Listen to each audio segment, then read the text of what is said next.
harus sakit-sakit dulu gitu. Terutama belajar ilmu ini harus memang banyak rintangan karena ilmu ini suatu hal yang besar, urusan besar, amrun azim, sehingga balanya itu juga besar. Kadang teman ya kadang ya sangu gitu ya, jadi semacam-macam lah. Kadang-kadang ya syaharia mungkin. Selama kita niat insya Allah ada aja. Bos pokoknya apa namanya ilmu gitu aja. Urusan makan ada alhamdulillah, ndak ya yang pasti tetap makan, pasti makan, ndak mungkin kelaparan. Ya, ndak mungkin kelaparan. Toh misalkan kurang, yang susah bukan kita orang, bukan yang lain. Wes ono sing bagian susah gitu ya maksudnya. Ya, mbok sopo lah, mbok Cak Zen mungkin nanti banting tulang ke sana kemari bingung, ya enggak apa-apa. Memang tugasnya beda-beda. Kita fokus begitu. Ya, kalau ikut susah semua, ikut sibuk semua dalam hal itu ya enggak ada apa-apanya.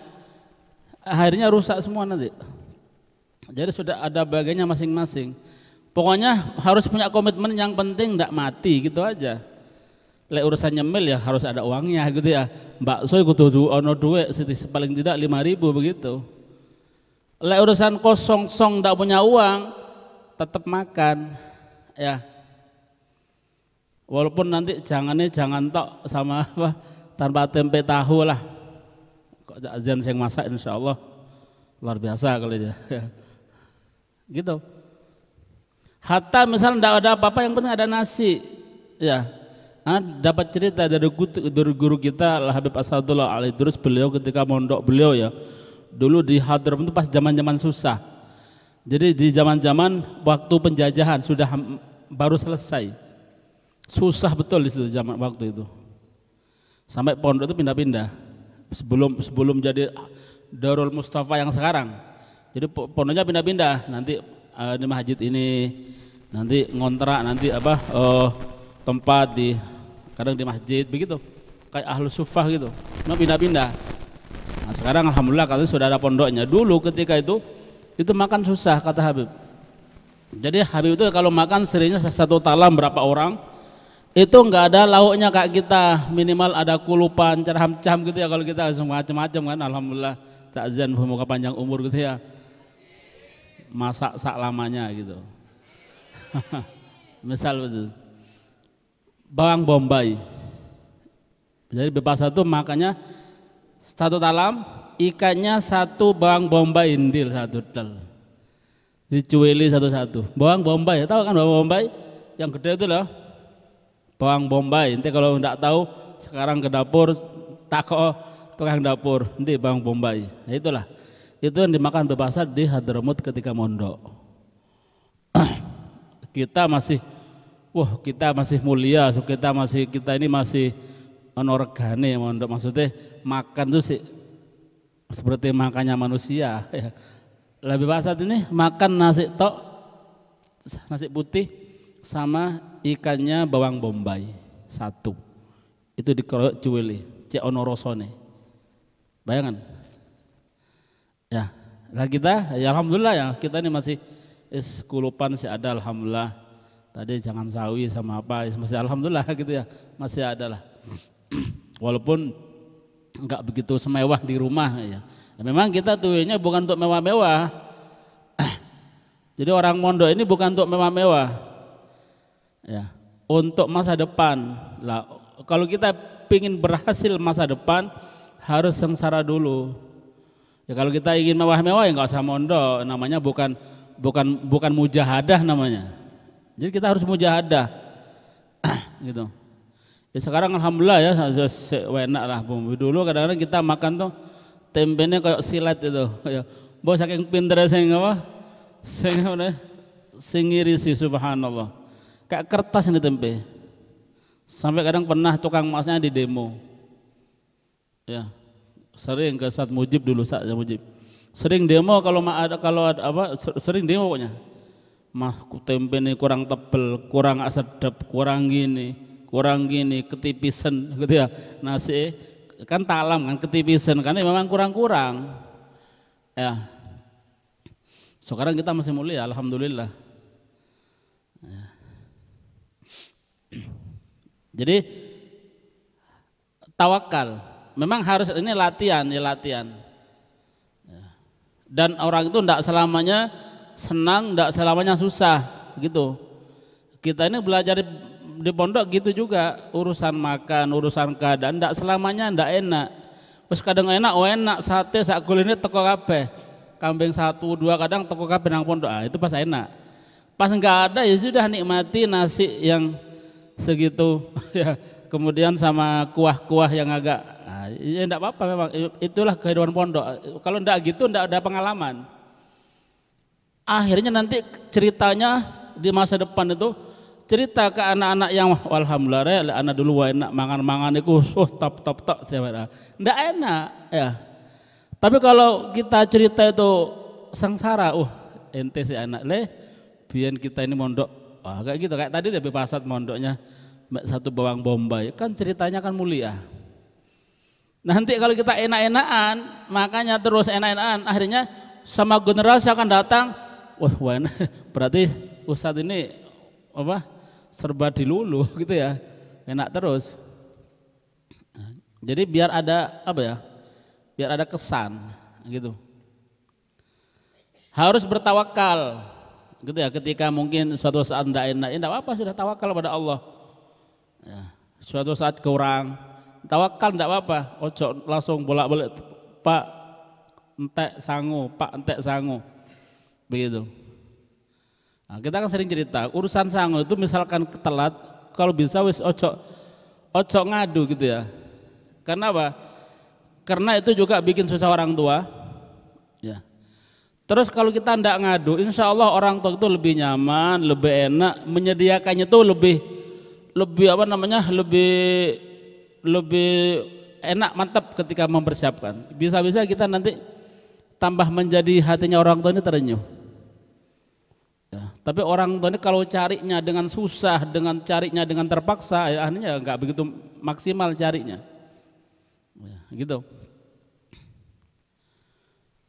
Dan sekali lagi latihan tawakal, latihan hidup kekurangan. Tidak ada masalah, memang hidup kan seperti itu. Hidup tuh nanti kalau kita sudah keluar, tidak selamanya enak. Kadang-kadang tidak pegang uang, misalkan ya. Kadang-kadang ya pegang banyak. Itulah kehidupan. Ya kalau kita selamanya terus-terusan enak ya alhamdulillah. Cuma ya nanti ketika kita kena itu susahnya luar biasa. Tapi kalau sudah terbiasa begitu, biasa gitu ya. Kayaknya kalau duit plus ya memang sudah biasa gini. Ya alhamdulillah gak mati gitu ya. Alhamdulillah gak mati. Lancar semuanya, tidak mati alhamdulillah begitu. Ya. Wala yahtammu bil amri rizq, dan jangan gelisah li amri rizki, terhadap urusan rizki. Ojo gelisah. Yakin pasti makan, gitu ya. Orang pelajar ilmu itu dijamin oleh Allah. Toh misal ketika tidak ada, itu memang ujian dari Allah. Ujian yang pasti ada sudah, tidak bakal mati. Tidak ada ceritanya orang belajar itu dari dulu belum pernah ada sejarah thalabul ilm mati kelaparan, tidak ada.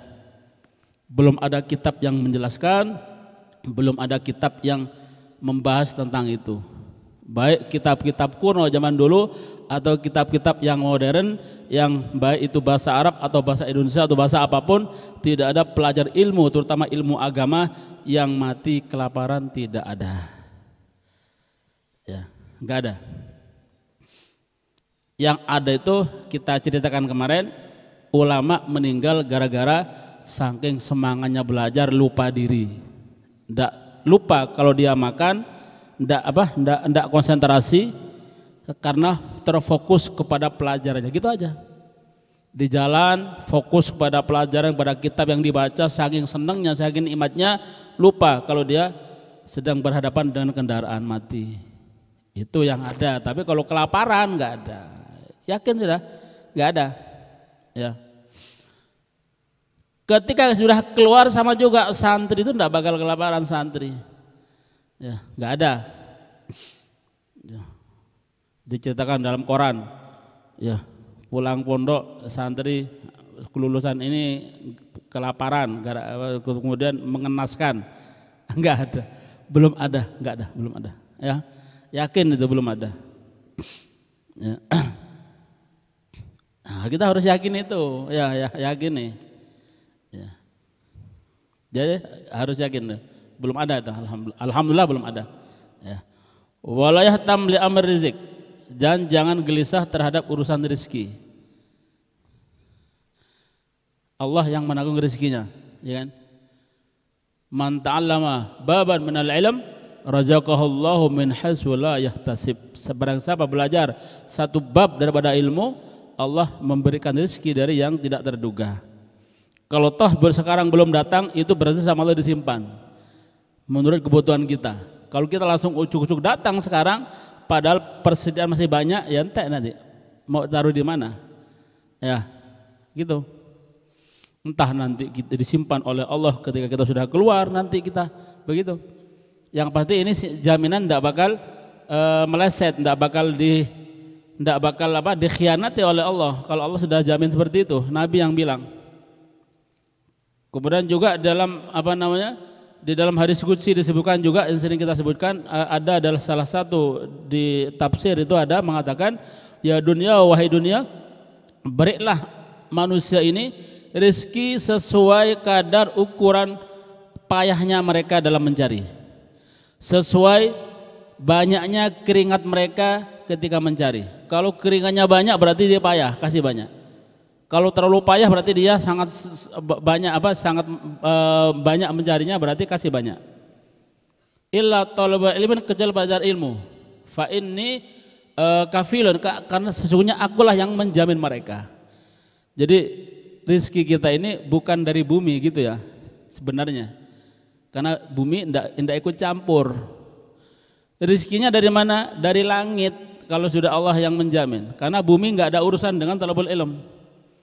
Allah langsung yang menjamin, ibarat dari langit gitu. Ya, jadi bukan urusan bumi. Bumi tidak ikut campur terhadap santri atau pelajar ilmu. Nah, harus yakin nih. Wala yusgil qalbahu bidzalika, dan janganlah sibuk engkau menyibukkan, dan hendaklah dia tidak menyibukkan hatinya bidzalika, dengan hal itu. Karena kalau kita sibuk dengan rezeki, mikir rezeki, kita pelajaran kita bakal keteteran. Ya. Kalau kita sibuk dengan urusan rezeki, hati kita disibukkan dengan itu, maka hati kita kita bakal keteteran. Datang rezeki itu, udah usah masak deh. Ya. Baru kita ngomong. Nanti situm, jangan khawatir. Belum selesai ya ngomongnya ya. Dia siapa? Tekol siapa sih? Itu dah. Nanti dibalas ya sama Allah Ta'ala orang tuanya ya.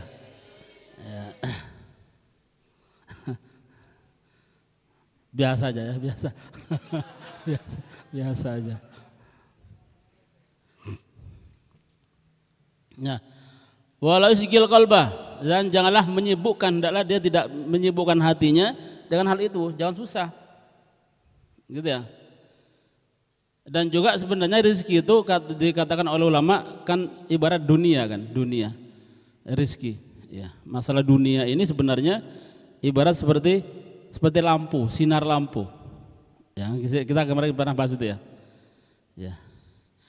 Ad-dunya allati tatlubuh maslud dunya alladhi tatlubuhu kamasalil dhillil ladzi yamshi ma'ak. Permisalan dunia yang kau cari itu, yang kau cari itu sama seperti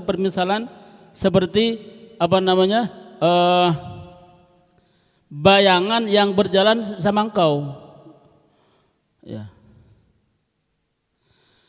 Jadi dunia yang kita cari itu sama seperti permisalannya, tamsilnya sama seperti bayangan. Bagaimana bayangan? Bayangan itu kalau kita tambah kejar ujungnya, tidak bakal tutup, tambah jauh. Ya, kita raih ujungnya tambah jauh. Kita kejar tambah jauh, nggak sampai tambah nggak ada totoknya begitu, nggak ada batasnya.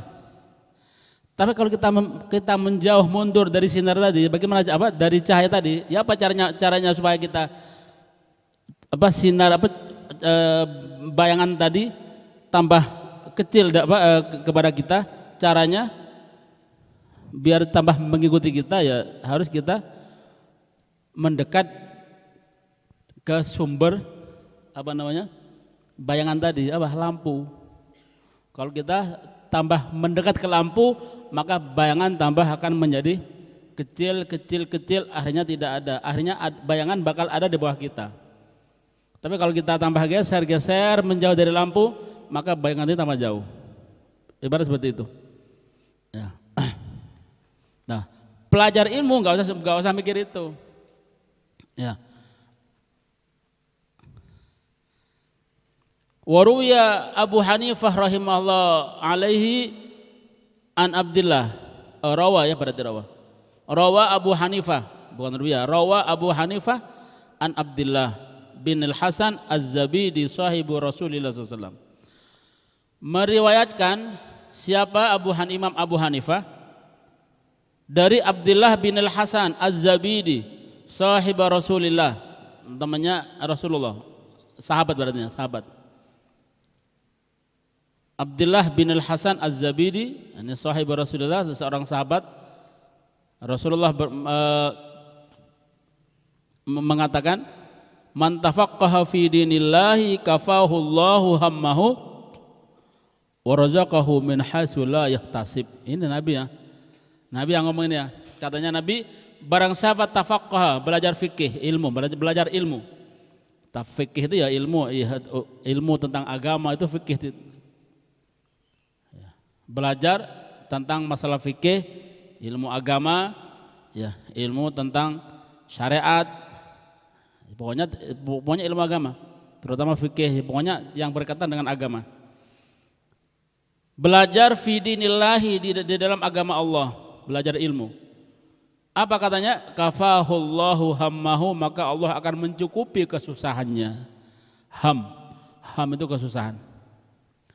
Allah akan mencukupi kesusahannya.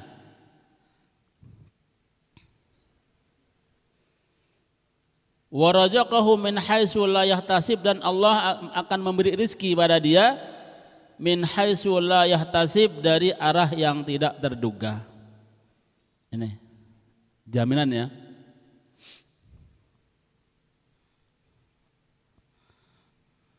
Jam berapa? Fa inna man syaghala qalbuhu birrizqi minal quti wal kiswah qallama yatafarraq litahsil makarimal akhlaq wa ma'alil umur. Maka barang siapa yang hatinya sibuk dengan urusan rezeki, ya, hatinya sibuk dengan urusan rezeki, minal qut, dari masalah qut itu makanan ya, susah tentang masalah makanan, kok gak mangan ya apa begitu ya. Wal kiswah, nanti pas ndak ganti pakaian, itu sebenarnya sudah nggak usah dipikir sebenarnya. Bagi kita sudah ndak usah mikir ini gitu ya. Toh misal sekali lagi, orang tua kita misal ndak ngirim sama sekali, terus kita ada semangat, memang kendalanya memang ndak bisa misalkan, tetap ada jalan. Ya, ndak moros mata-mata, mentang-mentang ini ndak wis gak usah ojo kayak mangan nih, ndak mungkin. Tetap nanti ada, ya, yang nyupeli tetap ada nanti, dengan syarat ini ada dasaran semangat di hati kita, tetap belajar, gitu.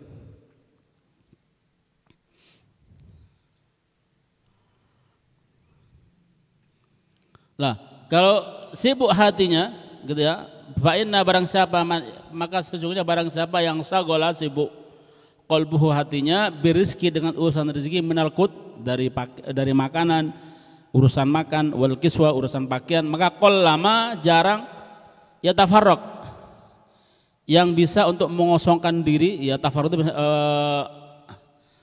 jarang yang dapat, gitu ya, maksudnya untuk bisa mengosongkan diri litahsili makarim akhlak, untuk menghasilkan akhlak yang mulia atau ilmu. Jadi gampangnya ketika kita ini sibuk dengan itu, maka ilmu ini sulit untuk kita dapat. Nah, gitu ya. Keluhuran juga sulit kita dapat karena hati kita nggak tenang, otomatis belajarnya ndak maksimal. Ya. Malas belajar karena urusan itu.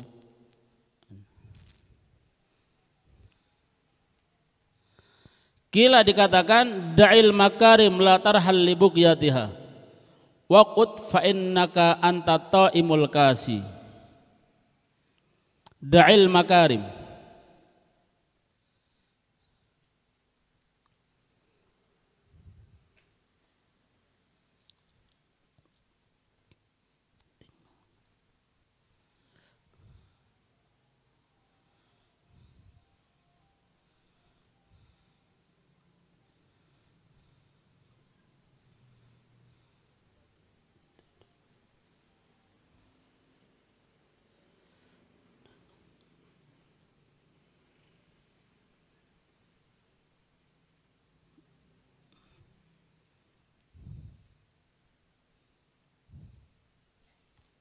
ntar dulu ya.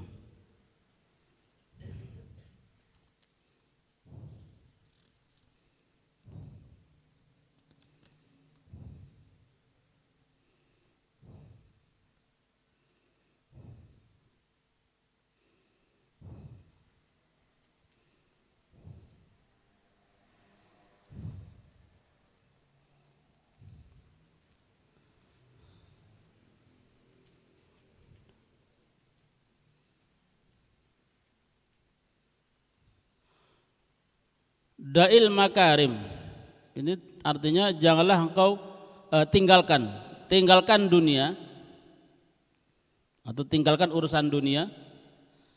La tarhal li buqyatiha, janganlah engkau pergi untuk memburunya. Tinggalkan dunia itu, jangan sibukkan diri dengan itu, maksudnya ya, terutama bagi pelajar ilmu. La tarhal li buqyatiha, janganlah engkau pergi rihlah itu pergi, janganlah engkau pergi li buqyatiha, untuk memburunya. Waqut, tapi duduklah, nyantai gitu ya, duduk. Kalau kita sedang belajarnya duduklah.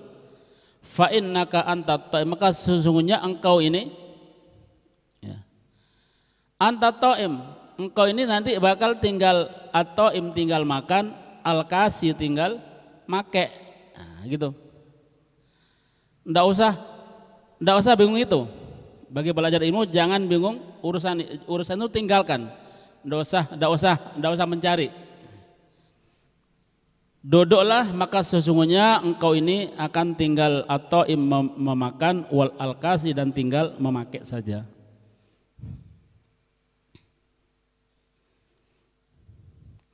Kemudian qala rajulun li Mansur al-Hallaj, berkata seorang lelaki kepada Mansur al-Hallaj. Al-Hallaj ini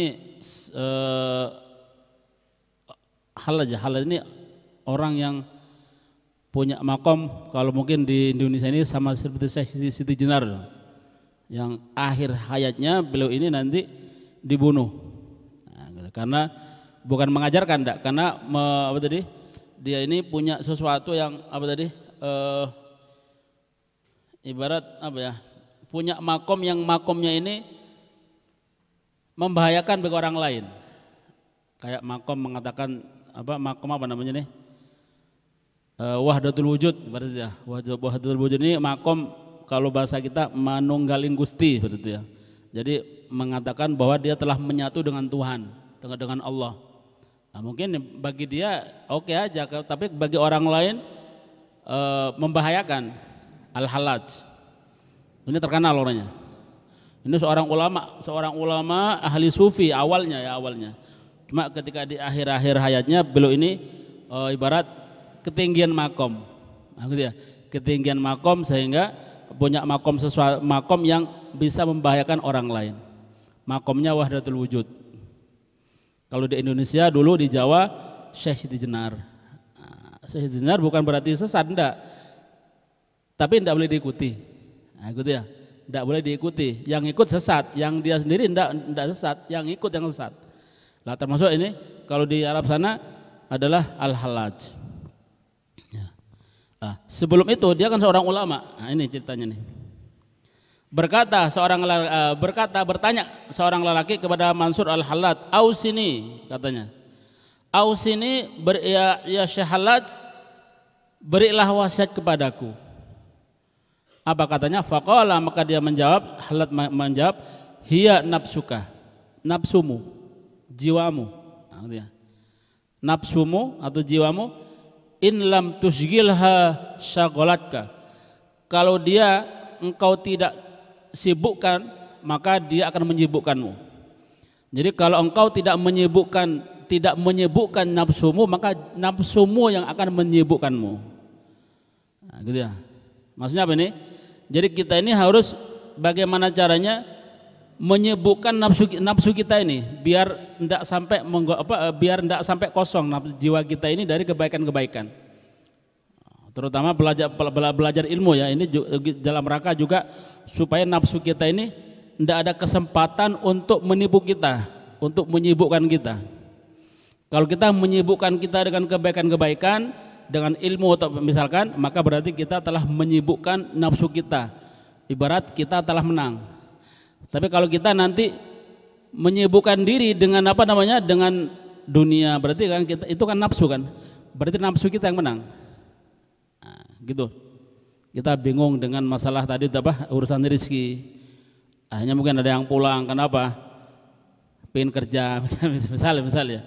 Berarti dia kalah dengan nafsunya. Berarti nafsunya telah menyibukkan dia dengan itu. Ya. Lagian misalkan kalau kita misalkan ya dalam posisi gini, apalagi yang masih kecil mungkin ya, kerja misalkan ya. Kalau secara akal pikir kayak apa? Gitu ya. Ya kan untuk nafkah saya loh ya. Nafkah itu butuh berapa sih? Gitu ya. Ya paling kalau sekarang ini ada alasan kerja ya cuma paling satu tujuannya, pingin HP. Ya, gitu ya. Kebanyakan gitu. Kalau untuk nafkah enggak mungkin dah. Biasanya tetap nafkah itu mesti tetap menggandol kepada orang tuanya biasanya. Kalau selama di rumah dia kerja tetap kerja. Tapi biasanya makan tetap orang tua. Jadi uang-uang yang dia hasil kerja ini kebanyakan biasanya untuk hal-hal yang lain yang dia senangi, HP atau nyelingi beli Honda, misalkan seperti itu. Kan yang semacam ini kan belum perlu. Ya. Untuk kita belum perlu dan belum diperlukan, ya kan? Untuk apa misalkan? Ya. Misal kita punya HP, oke lah. Penting untuk apa? Atau penting, sepenting apa HP itu? Ya, gunakan apa? Oh dakwah apa kan ya? Dakwah yang seperti apa? Kan alasan seperti itu. Misalkan kita sangat butuh misalkan sampai kerja misalkan. Oh saya butuh Honda sekarang. Terus Honda untuk apa juga? Untuk wirawiri nangdi gitu ya. Wirawiri nangdi. Untuk keperluan apa? Ya. Wirawiri kemana-mana nggak ada tujuannya. Lain kalau nikah mungkin ya nikah, ada HP mungkin ya ngubungi istrinya mungkin ya, atau mungkin kalau dia punya sepeda motor wirawiri dari rumah ke mertuanya, ke rumahnya, ke majelis kemana, wirawiri pantas. Tapi kalau enggak punya apa-apa, wala zuwat wala apa masih kecil misalkan, lapo gitu ya, ada kan seperti itu, anak kasihan pengen kerja atau alasnya pengen bantu orang tua, ke rumah enggak bantu apa. Tambah turut tok delok TV gitu ya. Nah ini berarti disibukkan nafsunya berarti. Maka sebelum kita disibukkan oleh nafsu, maka sibukkan nafsumu. Jangan beri kesempatan dengan apa? Ya dengan belajar, dengan aktivitas, jangan sampai gitu ya. Jangan mikir apa-apa. Kalau ada pikiran-pikiran semacam itu tepisan. Gak kerja. Enggak, saya enggak butuh apa-apa. Apa kerja? Saya enggak kerja bisa makan. Nah, gitu, diperangi, gitu ya. Itu caranya memerangi nafsu seperti itu. Nafsumu, kalau engkau tidak menyibukkan dia, kalau engkau tidak kalahkan dia, maka dia akan mengalahkanmu. Nah, gitu ya. Jadi sekali lagi belajar semacam ini, aktivitas-aktivitas gitu sebenarnya untuk dalam rangka mengalahkan nafsu. Ya, belajar mulai pagi sampai jam 1 ini dalam rangka mengalahkan nafsu. Biar nafsu ini enggak punya pikiran aneh-aneh. Kan nanti kalau kita misalkan belajarnya cuma berapa kali toh, akhirnya banyak nganggurnya. Satu saat nafsu datang, lapo gini tok kok nganggur tok, tak keluarin lah gitu. Jadi supaya nafsu ini apa tadi tidak ada kesempatan, maka disibukkan dengan kegiatan-kegiatan. Ya. Dan jangan banyak mikir, gitu ya. Fayam bagi likulli ahad an yusgil nafsahu bi amalil khair, ini ya. Maka layak sebagai setiap orang untuk yusgil menyibukkan nafsahu dirinya bi a'malil khair dengan amal-amal baik. Wah, layak kita menyibukkan diri dengan amal-amal baik. Karena kalau kita tidak sibuk, nganggur, mesti nafsu yang jalan. Kan ya? Tidak ada kerjaan. Nah, itu nanti macam-macam. Ya. Berandai-andai gitu ya. Ini nafsu ini sebenarnya. Ya. Padahal andai-andai enggak ada apa-apanya ya, gitu ya. Ndak yanfa. Yang yanfa itu kalau dia ada haroka, ada gerak. Hatta la tastagil nafsuhu bihawa, sehingga tidak tunduk jiwanya pada hawanya. Gitu ya. Jadi nafsu ini kita kalahkan supaya nanti nafsu ini tidak menang. Karena kalau nafsu itu menang, maka nanti yang nyetir hawa, jadinya hawa nafsu. Dan nafsu ini sesuatu hal yang baik ya, nafsu ini kan keinginan kan. Nah, makanya maksudnya nafsu ini kan syahwah, keinginan. Nah, kita ingin apa gitu ya, termasuk ingin ente contoh ingin uangnya banyak kan juga nafsu. Ya. Ingin pulang nafsu juga ya. Ingin enak nafsu. Ya. Lah, kalau kita sibukkan nafsu ini dengan sesuatu, maka pikiran semacam itu bakal hilang. Ya, enggak bakal sempat mikir itu. Ya. Tapi kalau enggak disibukkan, maka nanti hawa yang main. Nah, kalau sudah hawa yang main, masuk ke nafsu, jadinya nanti jadi hawa nafsu ammaroh, nafsu yang condong kepada besuk kejelekan. Kalau hawa yang main. Tapi kalau kita yang menaklukkan, maka insya Allah nafsu kita akan tetap menjadi baik. Karena nafsu ini tergantung yang nyetir siapa, ya gitu ya. Kalau nyetir kita, akal kita, maka insya Allah baik. Kita menyibukkan nafsu kita ini dengan kebaikan jadi baik. Tapi kalau kita tidak sibukkan, nanti nafsu ini akan digiring oleh hawa. Karena di jiwa kita ini ada dua ya. Ada nafsu sendiri, ada hawa sendiri. Ya gitu ya. Kalau nafsu ini masih ada baiknya, tergantung yang nyetir siapa. Tergantung yang yang remote siapa. Kalau hawa itu mutlak jelek. Hawa. Jadi hawa ini mesti identik, mesti jelek. Kalau hawa bermain pasti jelek. Tapi kalau nafsu itu tergantung. Makanya kalau kita yang ngatur nafsu kita, yang mengalahkan kita, yang nundukkan kita yang ngatur nafsu kita ini, maka bakal baik. Tapi kalau kita tidak ngatur, maka nafsunya nanti yang akan berjalan. Hawanya yang akan ngatur nafsu tadi. Kesempatan hawa untuk ngatur nafsu. Kalau kita tidak mengaturnya, gitu ya. Kalau kita tidak mengalahkan hawa, enggak mengalahkan nafsu, maka nanti hawa yang akan mengalahkan nafsunya. Kita yang kalah, yang rugi kita. Gitu. Wala yahtamul aqilu li amri dunya, dan hendaklah tidak gelisah, ihtam. Tidak gelisah, atau juga bisa diartikan tidak perhatian gitu ya. Al-aqil, orang berakal itu li amri dunya, terhadap urusan dunia. Pelajar ilmu ya. Orang yang berakal hendaklah tidak gelisah terhadap urusan dunia. Loh, kalau kita tidak gelisah berarti kita tidak usah usaha loh, tetap ada usaha, cuma jagarem bengong. Ya. Usaha itu kan dalam rangka menjemput. Orang kerja itu aslinya bukan cari rezeki, bukan. Kenapa? Karena rezeki sudah dibagi oleh Allah. Kan ya? Di Quran apa disebutkan? Wa ma min dabbatin fil ardi illallah illa 'alallahi rizquha. Sudah ditentukan. Cuma manusia enggak tahu, maka ada usaha. Ya. Makanya kata Nabi, harik yadak yu'tikal barokah. Gerakkan tanganmu maka akan kau diberi barokah. Akan ada manfaat. Ya kan? Makanya kalau orang itu sebenarnya kalau cari rezeki kerja itu bukan niat mencari rezeki, bukan. Tapi apa? Niat melakukan manfaat untuk orang lain. Ya. Ada orang kuli bangunan. Oke lah dia kerja ke orang lain tadi, tapi diniati untuk bantu orang si kaya ini karena dia tidak bisa bangun, dia punya uang, tidak bisa bangun, saya bangunkan, ya kan? Kan ya bantu si kaya. Nanti si kaya ini ngasih uang, itu terserah, ya, gitu. Yang pasti dikasih, tidak mungkin tidak ya, itu buruannya.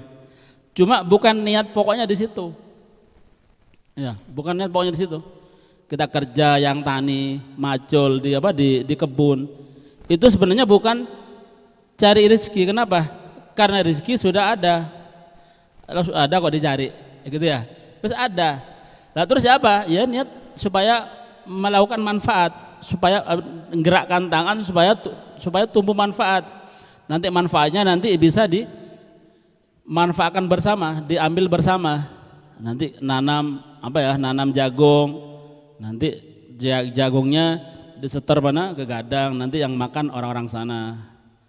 Nah, karena kita dapat imbalan, dapat hadiah tadi, dapat uang tadi, gitu ya. Tapi niatnya bukan cari rezekinya, gitu ya. Karena rezeki sudah ada. Nah, kalau begini nanti orang ini misalkan gagal, ndak bakal susah, gitu ya. Karena dia ndak cari apa-apa, yang pasti ndak bakal gagal. Kalau dia nyarinya bukan rezeki, ndak bakal gagal. Mesti akan berhasil karena dia niatnya sudah baik dengan manfaat. Ya, maka di sini jangan susah, urusan dunia jangan susah. Terus sekali lagi terutama pelajaran ilmu jangan susah, jaminan Allah sudah pasti. Ya pokoknya gerak lah, gitu ya, gerak usaha apa yang jadi tugas kita kerjakan. Karena di pondok ini tugas kita bukan kerja, belajar berarti belajar sudah. Nanti rezekinya datang sendiri pasti. Ya kan?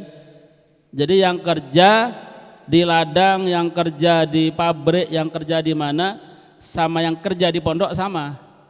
Ya kan? Kan statusnya kan sama kan? Harik yadak yu'tikal berkah. Mereka gerakkan tangan, gerakkan anggota badan untuk manfaat orang lain. Kita sama. Kita gerakkan badan kita baca, terus gerakkan badan kita lah untuk membaca, untuk mutolaah, untuk belajar. Yang nanti niatnya juga untuk orang lain, apa? Biar kita jadi alim nanti supaya bisa tularkan ke orang lain sama. Rizkinya sudah ditanggung sendiri-sendiri, ya. Jadi nggak usah, sekali lagi jangan terlalu susah terhadap itu. Li'annal ham wal hazan la yaruddu musibatan wala yanfa. Karena susah. Nah, kita misal kita ini susah tentang masalah rezeki. Misalkan kita ini satu contoh ya, orang tuanya ndak mengirim sampai 2 minggu. Kita susah merenung sambil nangis. Kira-kira manfaat ndak nangis itu? Ndak kalau manfaat. Sampai ngene toh, oh boleh nggak dikirim. Ya. Kira-kira manfaat ndak? Ya tidak ada manfaatnya. Ya. Manfaat itu kalau kita ngambil wudhu, sholat hajat 2 rakaat, ya Allah, eling nawang tuaku ya Allah. Ini manfaat, Allah nanti bakal ngontak anakmu begitu. Jangan susah, gitu ya. Masuk akal kan? Jadi kalau pas telat gitu ya, ojo uang tuan ditarget, ojo susah juga. Ngambil wudhu, ya Allah, elingno ya Allah wong tuaku. Ya, elingno ya Allah gitu. Atau mungkin kalau dia tidak punya, mudahkan ya Allah dan elingno. Gitu ya. Gampangno elingno ya Allah. Gitu. Langsung semua kan Allah yang ngatur kan? Allah yang ngatur, bukan orang tua kita yang ngatur. Semuanya Allah. Kalau gitu enak. Ya nanti kalau yang susah-susah nanti malam Jumat langsung akses setelah Isya langsung ya Allah. Orang tuaku ya Allah elingno gitu. Ojo minta ke manusia. La tas'alil makhluk. Minta kepada Allah elingno gitu ya. Engko eling dhewe orang tuane. Langsung besok langsung anakku tak kirim. Ya. Terus karena dia susah, tadi malam dimintakan oleh kita, langsung datang. Bawa utang yang dulu disauri. Pak, punya utang dulu Pak, tak sauri sekarang. Wah, ini dah langsung datang kita nanti. Nah, minggu depan ya, Ahad Pon. Nah, besok yang telat kirimannya mulai besok minta. 3 hari itu minta terus Ahad Pon insya Allah banyak. Langsung kabul. Yang Kalimantan transfer, nggak usah ke sini orang tuanya. Ya, itu ndak manfaat, gitu ya. La yaruddu musibah, ndak bakal menolak musibah. Susah, gelisah, itu ndak bakal menolak musibah. Yang bisa menolak musibah itu ya doa kepada Allah. Nah, gitu ya. Wala yanfa, dan ndak bakal manfaat. Bal yaudurrul qalb. Nah, akan tetapi bahkan dapat membahayakan hati itu. Susah dapat membahayakan hati, wal akal kita bakal bahaya. Bahkan jiwa kita pun wal badan bisa bahaya, bisa kurus gara-gara mikir itu toh. Atau kalau kita kosong, kejinan sudah. Ya. Kosong gara-gara mikir itu, nangis, nyepi di sana pojok, wes langsung kejinan tertawan deh. Hati-hati. Ya. Enggak telat, enjoy aja, tertawa. Kayak bersikaplah seperti orang enak gitu ya. Sekiranya orang nggak ada yang tahu kalau dia susah begitu. Kadang enggak, kita ini kalau punya diam 1000 bahasa, tapi kalau susah sak pondok tahu kabeh. Nangis apa cari apa telat kirimannya. jangan gitu. Ya. Susah senang, bersikaplah seperti senang. Begitu. Ya.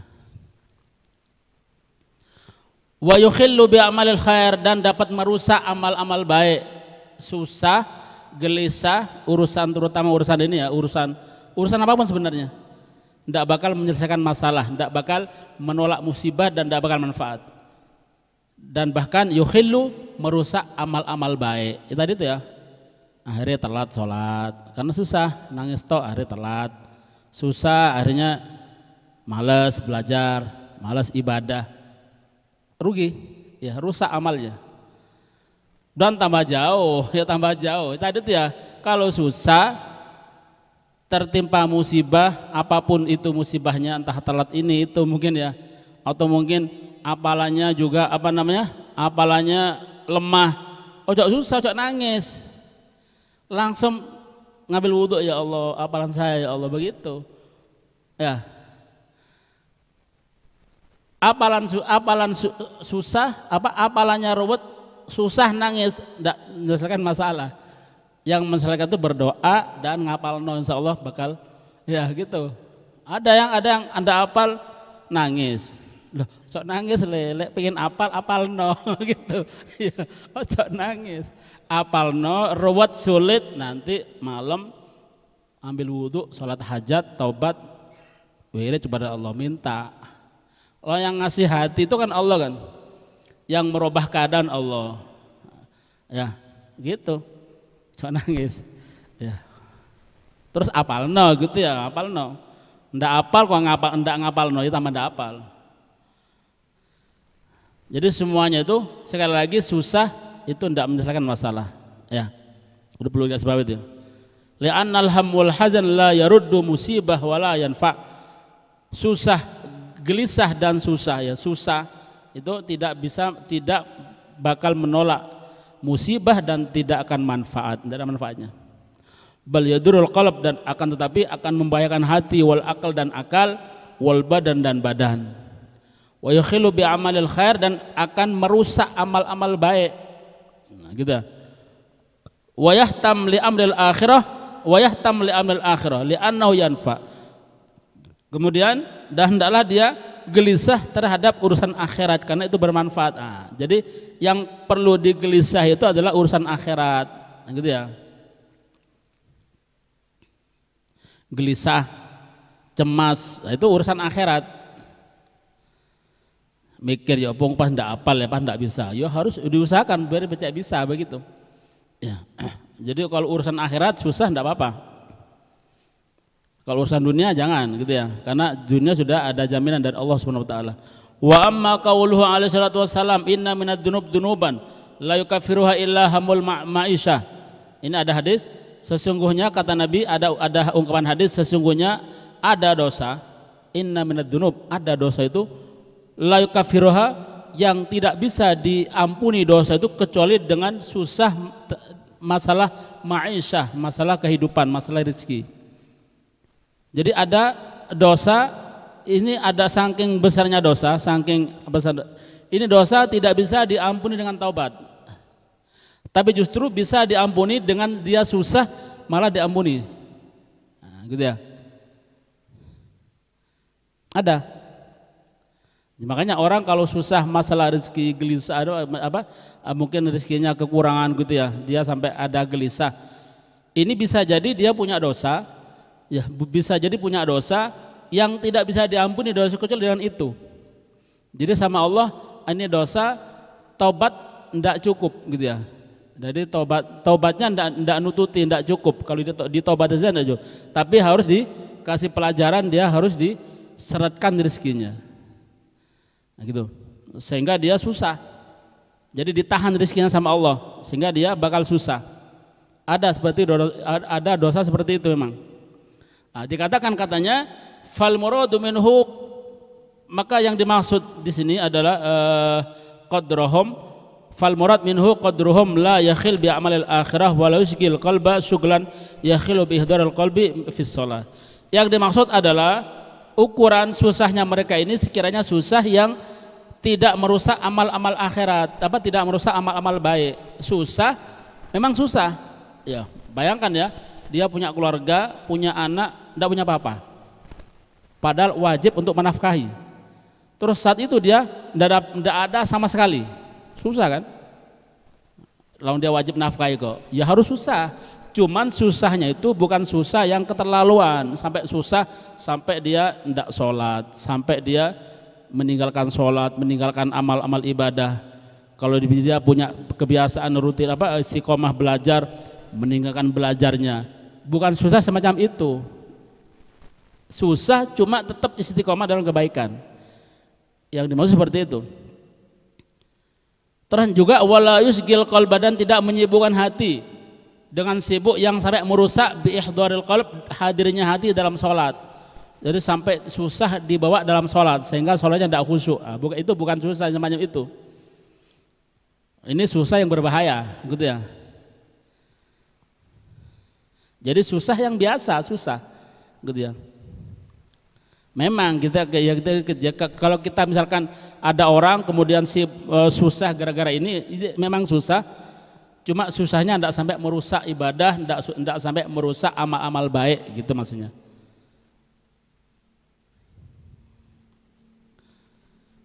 Fa inna dzalikal qadr minal ham wal qasad min amalil akhirah. Maka sesungguhnya susah yang ukuran semacam itu. Jadi kalau ada orang susah masalah urusan rezeki, cuma susahnya ini tidak sampai merusak amal baik, tetap istiqomah gitu ya, tetap sholatnya khusyuk. Cuma dia di sisi lain hatinya susah. Ini susah dianggap susah akhirat, walaupun dia urusannya masalah dunia, ya kan? Jadi dia waktu itu mungkin krisis, tidak punya apa-apa. Untuk nafkah juga mungkin kekurangan, tapi susahnya tidak sampai merusak amal-amal baik, tidak merusak istiqomah, tidak merusak kekhusyuan dalam sholat, maksudnya seperti itu. Ini susah yang baik, tidak masalah kalau seperti itu. Kemudian wala budda li talibil ilm min taqlil alaik ad-dunyawiyah biqadril wus'i. Wa li hadza ikhtarul gurbah, dan layak bagi pelajar ilmu itu min taqlilil alaik, harus mempersedikit kaitan-kaitan dunia atau urusan-urusan dunia. Jangan perbanyak urusan dunia kalau kita sedang belajar. Ya. Belajar ake utang misalkan ya, utangnya wake apa? Shopee ya, pay letter tepas kabeh. Akhirnya dia susah. Kalau tepat tanggal berapa pay letter itu? Tanggal 5 tanggal 5, aduh kiriman gak teko-teko, tanggal 4 ini besok terakhir, salah dewe lah apa ya, kok susah-susah. Jangan itu sampai utang-utang misalkan yang enggak perlu. Nah, kadang banyak seperti itu, jangan ya, ini menyibukkan diri namanya yang enggak perlu. Jadi harus mempersedikit urusan dunia, biqadril wus'i, semampunya, sebisa mungkin. Kalau bisa biar kita ini tidak sumpek hati kita, wis kalau bisa urusan dunia, urusan yang berkaitan dengan itu ya nggak usah tinggalkan sudah. Yang penting kita, jadi orang itu kalau tidak punya urusan masalah seperti itu, tidak punya urusan utang gitu ya, tidak punya urusan kaitan-kaitan urusan dunia yang nyumpek itu bakal tenang hatinya, walaupun makannya kurang gitu ya. Kan yang penting mangan, perutnya bisa isi terus tanpa masalah, tidur enak di malam hari. Tapi walaupun perutnya kenyang tapi masalahnya banyak, sumpek itu ya, aduh besok tagihan ya tetap susah ya. Jangan ya. Sekarang itu ujiannya banyak, ujiannya luar biasa, ada Shopee, ada apa ya, ada itulah. Waktu bagi kita kadang-kadang itu tadi ya, utang seenak-enaknya. Jangan kalau jangan kalau bisa. Ya, itu pun juga sebenarnya enggak baik sebenarnya. Membuat masalah, jangan. Ya. Walihada ikhtarul gurbah, oleh karena itu orang dulu karena supaya menjauhkan diri dari urusan duniawi, urusan dunia, walihada ikhtarul gurbah, oleh karena itu mereka ini memilih al-gurbah, pengasingan. Jadi memilih tempat yang jauh, yang terpencil, itu biar ndak sibuk dengan urusan dunia, biar ndak dekat dengan keramaian. Lebih suka mondok di desa-desa gitu ya, yang enggak ada komunikasi, yang enggak ada HP ya gitu ya. Makanya di pondok biasanya kan dilarang HP biar ndak susah dengan dunia, karena kalau ada HP mesti urusan dunia, mesti urusannya orang luar bisa masuk gara-gara HP. Tapi kalau kita ndak HP-an, insya Allah urusan itu nggak bakal datang pada kita. Walaupun kita banyak urusan, ya terserah. Ya gitu ya, urusan orang lain terserah, urus dewe, saya tak pingin nyantai di pondok begitu. Tapi kalau ada HP atau kita nyobanya ngubungi seseorang yang punya masalah, kita ikut masalah. Makanya itu salah satu tujuannya kenapa HP dilarang. Biar kita ini enak hidup, biar ndak punya urusan apa-apa dengan orang lain. Sementara belajar maksudnya. Ya, bukan kita berarti kita ndak boleh urusan dengan orang lain, ndak. Supaya kita ini ndak banyak urusan, gitu ya, biar enak belajarnya. Kemudian wala budda, ini sudah, wala budda li talibil ilm min tahammulil masyaqqah wan nasab fi safarit ta'allum. Dan harus bagi belajar ilmu itu hendaklah min tahammul, harus menanggung al masyaqqah, kesulitan, menanggung kesulitan, wan nasab, dan payah, fi safarit ta'allum, di dalam rangka perjalanan dalam rangka mencari ilmu. Jadi harus menanggung masyaqqah, sulit, payah, kita harus tanggung. Jadi ibarat yang kita sebut sebelumnya itu, kita harus berpayah-payah dahulu, baru nanti kita bersenang-senang. Tapi kalau kita senang-senang dulu, bakal berpayah-payah kemudian, jadi tidak enak. Ya. Jadi enak susah-susah dulu, senang-senang kemudian. Lebih enak itu. Nah, gitu ya. Maka harus kita ini siap untuk susah-susah dulu demi untuk bersenang-senang kemudian. Nah, ini mungkin sedikit ada guna dan manfaatnya, kurang lebihnya manfaatnya. Assalamualaikum warahmatullahi wabarakatuh.